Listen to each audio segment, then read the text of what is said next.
Channel subscribe कर bell icon को जरूर दबाएं। फ्रेंड्स, आप देख रहे हैं हमारा यूट्यूब चैनल SM क्लासेस। चलिए मैं आप लोगों को आज क्लास 10th के साइंस के केमिस्ट्री का फर्स्ट चैप्टर रासायनिक अभिक्रिया एवं समीकरण बता रहा हूं। अगर आप हमारे चैनल पर नए तो कृपया चैनल को सब्सक्राइब और लाइक करके बेल आइकन को दबाना ना भूलें, क्योंकि आपको हमारी वीडियो का फर्स्ट नोटिफिकेशन मिल सके। तो चलिए ज़्यादा टाइम वेस्ट ना करते हुए स्टार्ट करते हैं। हमारा फर्स्ट टॉपिक आज रासायनिक समीकरण, इसे इंग्लिश में केमिकल इक्वेशन भी कहते हैं। पहले जान लेते हैं रासायनिक समीकरण होता क्या है। चलिए स्टार्ट करते हैं। रासायनिक अभिक्रिया का संक्षिप्त रूप या शब्द समीकरण लिखने का सरलतम विधि को रासायनिक समीकरण कहते हैं। जैसे H2 + O2 H2O। देख, हम सब तो छोटा रूप ना लिखते हैं। अगर हम सब लिखेंगे हाइड्रोजन प्लस जल ऑक्सीजन अभिक्रिया करके जल का निर्माण करते हैं, इतना तो बहुत बड़ा था, इसलिए संक्षिप्त रूप मतलब छोटा लिखेंगे, इसलिए इसे रासायनिक अभिक्रिया का समीकरण कहते हैं। चलिए अब दूसरा है, इसी के अंतर्गत आता है संतुलित रासायनिक समीकरण। संतुलित रासायनिक समीकरण होता क्या है ये जानते हैं। इसी रासायनिक समीकरण में प्रतिकारक के तत्वों के परमाणुओं की संख्या एवं प्रतिफल के तत्वों की परमाणुओं की संख्या को बराबर करने की विधि को संतुलित रासायनिक समीकरण कहते हैं। क्या कहते हैं, किसी रासायनिक समीकरण में प्रतिकारक जो होता है इधर होता है, जो समीकरण में जैसे H2O है ना। चलिए रासायनिक अभिक्रिया के बाद एक आता है प्रतिकारक।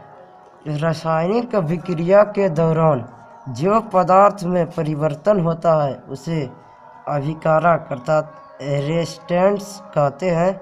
इसे रासायनिक समीकरण के तीर के बाईं ओर लिखा जाता है, बाईं ओर अर्थात लेफ्ट साइड लिखा जाता है। जैसे Mg + O2 है ना, तो देखिए Mg + O2 में ना बदलाव होगा, तो इसे इधर अभिक्रिया करके Mg हो जाए, इसमें बदलाव होगा, तो इसे प्रतिकारक इसे ही कहेंगे। चलिए अब दूसरा आता है हमारा उत्पाद। रासायनिक अभिक्रिया के दौरान जो नया पदार्थ का निर्माण होता है उसे प्रतिफल अर्थात प्रोडक्ट्स कहते हैं। जिसमें रासायनिक जो अभिक्रिया में बदलाव होगा तो कोई नया चीज़ तो बनवे करेगा ना, तो उसे ही उत्पाद कहते हैं। इसे रासायनिक समीकरण के में तीर के दाईं ओर लिखा जाता है, तीर के दाईं ओर। जैसे Mg + O2 पदार्थ में इसमें बदलाव हुआ तो इधर MgO बना, इसे ही उत्पाद कहेंगे। चलिए इसके बाद अंतर्गत आता है संतुलित रासायनिक समीकरण। पहले जान लेते हैं ये होता क्या है। किसी रासायनिक समीकरण में प्रतिकारक के तत्वों के परमाणुओं की संख्या एवं प्रतिफल के तत्वों के परमाणुओं की संख्या को बराबर करने की विधि को संतुलित रासायनिक समीकरण कहते हैं। कि इसे हीट एंड ट्रायल विधि भी कहते हैं। इसका दूसरा नाम अगर आपको ये भी आ सकता है कि संतुलित रासायनिक समीकरण नहीं, हीट एंड ट्रायल विधि क्या है, तो आपको घबराना नहीं है, यही लिख देना है। संतुलित रासायनिक समीकरण की यही परिभाषा दोनों एक ही होता है। चलिए एग्जाम्पल जान लेते हैं। इसका Fe + H2O अभिक्रिया करके Fe3 + O2 + H2। देखिए इधर ई पर में Fe1 है, एगो है, तो इधर 3 गो है, तो बराबर तो नहीं है, इसलिए इधर बराबर कर देते हैं। इधर Fe + 4H2O अभिक्रिया करके इधर इतना हुआ, तो इधर Fe3 है, Fe पहले 3 कर देंगे, और उसके बाद फिर इधर हाइड्रोजन 2 होगा, हाइड्रोजन 2 है तो इधर हाइड्रोजन 2 है, ऑक्सीजन 4 है, 4 इधर लिख देंगे तो ऑक्सीजन 4 हो गया, हाइड्रोजन फिर बिगड़ गया तो 8 हो गया, या 8 हो गया। चलिए हो गया।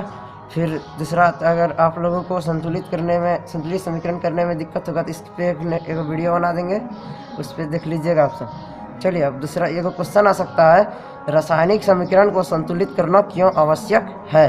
तो रासायनिक अभिक्रिया के दौरान न ही द्रव्यमान की उत्पत्ति होती है एवं न ही नष्ट होती है, अर्थात द्रव्यमान संतुलित रहता है। रासायनिक अभिक्रिया जो होता है ना, उसके दौरान द्रव्यमान की नहीं उत्पत्ति होगी ना ही नष्ट होगी, अर्थात द्रव्यमान संतुलित रहेगा।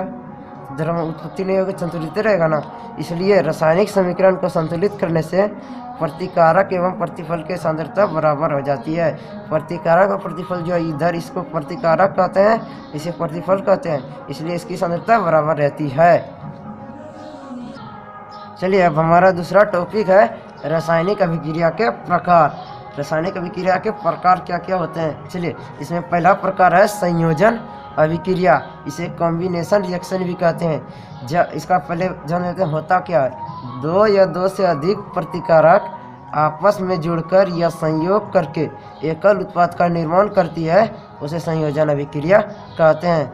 जब 2 या 2 से अधिक प्रतिकारक आपस में जुड़कर या संयोग कर एकल उत्पाद का निर्माण करती है, उसे संयोजन अभिक्रिया कहते हैं।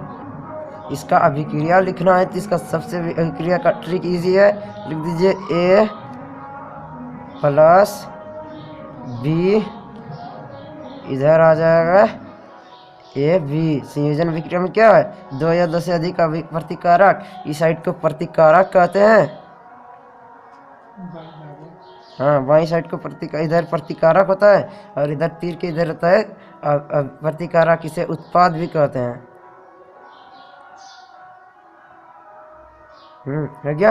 ये अगर इससे देना है कुछ तो चलिए दे देते हैं। चलिए एग्जांपल भी इसका मैं बता देता हूँ। कैमरा जल रहा है। हाँ, इसके बीच देखिए, इधर ए की जगह हम H2 यहाँ धर देते हैं, फिर B की जगह O2 धर दिया तो इधर H2 हो गया, A B दोनों मिल गया। इसी तरह दूसरा एग्जांपल है C प्लस O2, अभी क्रिया करके CO2 हो गया। चलिए अब हमारा इसी के अंतर्गत आता है ऊष्माक्षेपी रासायनिक अभिक्रिया। तो ऊष्माक्षेपी रासायनिक अभिक्रिया होता क्या है ये जान लेते हैं। वैसा रासायनिक अभिक्रिया जिसमें ऊष्मा मुक्त होती है उसे ऊष्माक्षेपी अभिक्रिया कहते हैं। देखिए ऊष्माक्षेपी मतलब छेपी से स्पष्ट हो जाता है कि यह ऊष्मा फेंकेगा, मुक्त करेगा। तो इसलिए वैसा रासायनिक अभिक्रिया जिसमें ऊष्मा मुक्त होती है उसे ऊष्माक्षेपी अभिक्रिया कहते हैं। एग्जाम्पल में CH4 प्लस O2 अभिक्रिया करके CO2 प्लस H2O प्लस ऊष्मा हो गया। चलिए अब दूसरा हमारा आता है, दूसरा है ऊष्माशोषी रासायनिक अभिक्रिया, एंडोथर्मिक रिएक्शन। वैसा रासायनिक अभिक्रिया जिसमें ऊष्मा का ग्रहण होता है उसे ऊष्माशोषी अभिक्रिया कहते हैं। ऊष्माशोषी मतलब ये शोषण करेगा ऊष्मा का, इसलिए ऊष्मा का ग्रहण होता है, ऊष्माशोषी अभिक्रिया कहते हैं। एग्जाम्पल में लिख लेते हैं CaCO3 अभिक्रिया करके, ये ऊष्मा का चिन्ह है। केमिस्ट्री में ऊष्मा का इस तरह त्रिभुज के आकार का भी दिया जा सकता है। CaO प्लस CO2 मुक्त करेगा, हो गया। अब हमारा इसी में रासायनिक अभिक्रिया के समीकरण के रासायनिक अभिक्रिया के प्रकार में दूसरा प्रकार आ जाता है वियोजन अभिक्रिया। वियोजन अभिक्रिया को इंग्लिश में डिकम्पोजिशन रिएक्शन भी कहते हैं। वैसा रासायनिक अभिक्रिया जिसमें एकल प्रतिकारक टूटकर दो या दो से अधिक प्रतिफल का निर्माण करती है उसे वियोजन अभिक्रिया कहते हैं। वियोजन अभिक्रिया कहते हैं। जैसे एग्जांपल में आ जाएगा CaCO3 अभिक्रिया करके CaO प्लस CO2, ऊपर का एग्जांपल दे देते हैं। तो इधर ऊष्मा का ये गया, इधर बताएं। फिर इसके अंतर्गत फिर तीसरा प्रकार आता है विस्थापन अभिक्रिया, इसे डिस्प्लेसमेंट रिएक्शन भी कहते हैं। वैसा रासायनिक अभिक्रिया जिसमें एक प्रतिकारक का क्रियाशील मूलक या आयन दूसरे प्रतिकारक पर स्थानांतरित हो जाती है उसे विस्थापन अभिक्रिया भी कहते हैं। जैसे इसमें आ जाएगा CuSO4 प्लस Fe और इधर FeSO4 प्लस C। चलिए देखिए विस्थापन अभिक्रिया को इजी किस तरह लिखा जाता है। जैसे देखिए AB प्लस C, इधर अभिक्रिया करके हो जाएगा AC प्लस AB, ये हो गया विस्थापन अभिक्रिया। इजी है, इसी तरह आपको लिखना है। और अगर वियोजन का ऊपर बताना है वोल्गन ट्रिक, वियोजन का इस तरह लिख दीजिएगा AB अभिक्रिया करके A प्लस B। वियोजन अभिक्रिया ना लगभग संयोजन अभिक्रिया के पूरा अपोजिट है। तो चलिए अब इसके बाद नेक्स्ट में आता है द्विविस्थापन अभिक्रिया। वैसा रासायनिक अभिक्रिया जिसमें प्रविकारकों या प्रतिकारकों के बीच क्रियाशील मूलक या आयन का आदान प्रदान होती है उसे द्विविस्थापन अभिक्रिया कहते हैं। उसे द्विविस्थापन अभिक्रिया का चलिए आए शॉर्ट ट्रिक बताते हैं।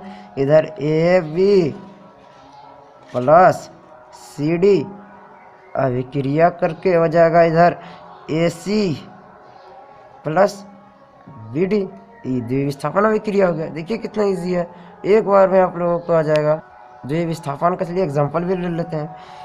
Na2SO4 प्लस BaCl2 अभिक्रिया करके BaSO4 प्लस NaCl। तो इसको संतुलित कीजिएगा तो इधर Na2 सोडियम 2 है, इधर सोडियम 1 है, इसलिए 2 कर दीजिए। फिर सल्फर SO4 1 है, इधर भी SO4 1 है, Ba इधर 1 है, इधर 1 है, Cl2 2 है, इधर भी सोडियम में 2 दिए तो हो गया। चलिए अब इसके अंतर्गत एगो इसका तीसरा फिर चौथा है कि चौथा प्रकार है अपचयन एवं उपचयन। इसे इंग्लिश में रिडक्शन एंड ऑक्सीडेशन कहते हैं। अपचयन देखते हैं, जब किसी पदार्थ से ऑक्सीजन का वियोग अर्थात ह्रास होती है उसे अपचयन अभिक्रिया कहते हैं। अपचयन का एग्जाम्पल देख लेते हैं। CuO प्लस H2 इधर अभिक्रिया करके CO प्लस H2। देखिए इधर कॉपर ऑक्साइड था तो इधर अभिक्रिया के बाद आ गया कॉपर, अभिक्रिया के बाद सिर्फ कॉपर आ गया तो ऑक्सीजन का वियोग हुआ ना, इधर ऑक्सीजन फिर का वियोग हुआ। उसी तरह अब उपचयन देखिए, जब किसी पदार्थ में ऑक्सीजन का संयोग अर्थात वृद्धि होती है उसे उपचयन अभिक्रिया कहते हैं। देखिए Cu कॉपर प्लस ऑक्सीजन अभिक्रिया करके CuO, तो देखिए कॉपर में इधर ऑक्सीजन नहीं था, इस बार में ऑक्सीजन आ गया तो इधर ऑक्सीजन का संयोग गया, उसे उपचयन कहते हैं।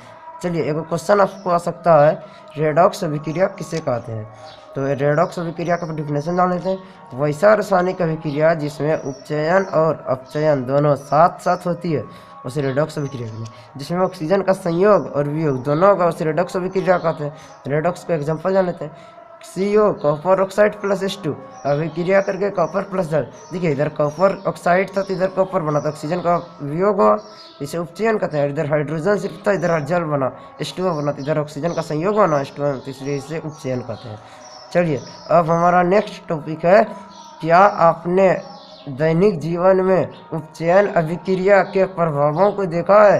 तो उपचयन अभिक्रिया के प्रभावों को देखा तो इसमें आ जाएगा, चलिए आप लोगों को बता दें। एक पहला टॉपिक संक्षारण, फर्स्ट टॉपिक है संक्षारण। तो संक्षारण होता क्या है पहले ये जान लेते हैं। जब कोई धातु वायु आर्द्रता या अम्ल के संपर्क में आती है तो धातु का मौलिक गुण नष्ट होने लगता है, उसे संक्षारण कहते हैं। देखते हैं कोई लोहा वोहा को अगर बाहर में रखते हैं तो वायु के संपर्क में आता है तो जंग टाइप का नहीं लगता है, उसे ही संक्षारण कहते हैं। इसका एग्जाम्पल में आ जाएगा लोहे में जंग लगना, अभी बताएं लोहा में रखते हैं तो जंग लगता है। फिर कॉपर के ऊपर एक हरा परत का निर्माण हो जाएगा, कॉपर को रखिएगा तो कॉपर के ऊपर एक हरा परत का निर्माण हो जाएगा। चलिए हमारा ये लास्ट टॉपिक है विकृत गंधता, इसे रेंसिडिटी कहते हैं। जब तेल या वसा युक्त खाद्य पदार्थ वायु के संपर्क में आती है तो यह ऑक्सीजन से उपचयित हो जाती है, जिसके कारण इससे एक विशेष प्रकार का गंध निकलने लगती है, उसे विकृत गंधता कहते हैं। देखते हैं खाना वाना जब तेल या खाना वाना को रखते हैं तो उससे ऑक्सीजन के तो उपचयित होकर इससे गंध निकलने लगता है। एग्जाम्पल में घरेलू व्यवसाय, दाल का खट्टा होना, सब्जी का खट्टा होना। देखते हैं गर्मी के मौसम में ज़्यादा देर तक खाना नहीं रख सकता सही, इसमें विकृत गंधता होता है। चलिए अब आपसे थैंक यू, वीडियो को पूरा देखने के लिए थैंक यू। चलिए नेक्स्ट वीडियो में मिलते हैं।